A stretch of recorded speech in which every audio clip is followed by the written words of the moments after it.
Morning everyone, welcome back to school. It's great to see you all. What an odd week it's been for us all.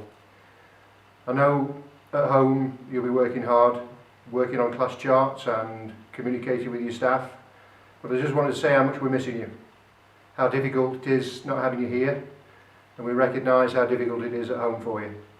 Hope you're looking after your family, you're staying safe and you're staying separate from one another, because that's really important. So what am I expecting from you? I want you to work hard on your class charts, I want you to communicate with your teachers, I want you to make sure you're looking after your family, and I want to keep you safe. So there's going to be some more advice in this video about what social distancing is and why we need to do it. Okay, so we're going to show you a video clip that was on Channel 4. It's a really important video clip and it talks about social distancing and why that's really important. And it takes you through the mathematics and the science behind why we need to keep distance between one another. It's really important we take responsibility to keep our distance, because that's going to keep us safe and avoid this transfer of the virus that we're all concerned about. So stick to it, listen to it and do it. Over the next few months, self-isolation is going to be one of the most important skills and activities that we do in the UK to protect ourselves and to protect the people we love. So, how do we do this? Well, I think there's a huge amount of confusion. There's a lot to find out. And the first thing I'm going to do is go and see a professor of intensive care, and he is an absolute expert in keeping the sickest people in the world alive. What I want to find out from him is how and why we should self-isolate. On an individual risk, most people don't have to worry. But let me give you some simple maths. Normal flu, if I get that, I'm going to infect on average about 1.3, 1.4 people, okay? If there was such a division. Yeah. And if those 1.3, 1.4 people gave it to the next lot, that's the second time it gets passed on. By the time that's happened 10 times, I've been responsible for about 14 cases of flu.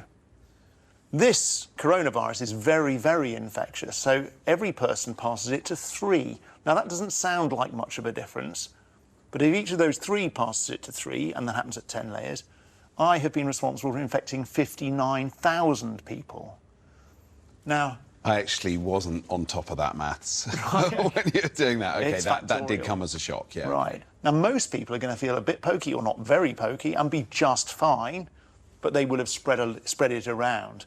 And a few will get sick at about day 10 of their illness. So they will need to come into a hospital. And when they're in a hospital, they will consume resources and time, and people will look after them quite rightly. And they will be monitored to see if they become really, really sick. Those people then come to an intensive care unit. And that's where, if you're critically ill, your life gets saved or not. And this is the issue. If we've got a limited resource, which we have, a limited number of ventilators, a limited number of doctors, a limited number of nurses, if we overwhelm that, we can't provide that service of caring for these people properly. Okay, so if you're in year 11 or year 13, we know you're going to be a little bit concerned about what's coming next. I hope you've read the emails and the information that's come out. So if you were sitting exams, they're now cancelled, you know that.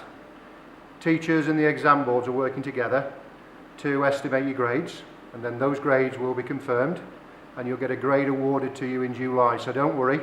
Mrs Burton is in contact with all of the students in the sixth form, and other colleagues will be in touch with all year 11s to give you information and help in terms of what you need to do next to make sure you get your GCSE grades awarded. Try not to worry, everything will be fine. If you're year 11 or year 13, you will still be having work set on class charts. You need to do that. Even though perhaps you think it's not worth it, it will help you move forwards, confirm some of the learning you've already had, and hopefully provide some evidence if you need it to show other people as you apply for courses for university and moving forward. So keep at that work, year 11s and year 13s. Don't worry, you will get your grades. Okay, so some of you will be aware that we've had some students in this week. They're students of key workers and other young people who we really want to look after. So I want to thank those students and to congratulate them for coming in and doing their class charts with also a significant number of teachers. So thank you to all those staff who've come in, and thank you to those students who've been in this week, and they'll be in next week, and they'll be in throughout this period of time doing the work in school and completing what they need to make their progress in their learning. So Congratulations to all of those. They're coming in uniform, they're doing what you would be doing at home, but obviously it's a different experience for them, so well done to those students, we're really proud of you. If you need any more information, can I suggest that you use reliable sources? Go to the BBC or the NHS website and that information will be valid and up to date and worth reading. Last message, take care of one another, look after your family, look after yourself. I know it's tough, I know schoolwork's difficult online, keep trying hard, do your very best. We're really proud of you. Keep going.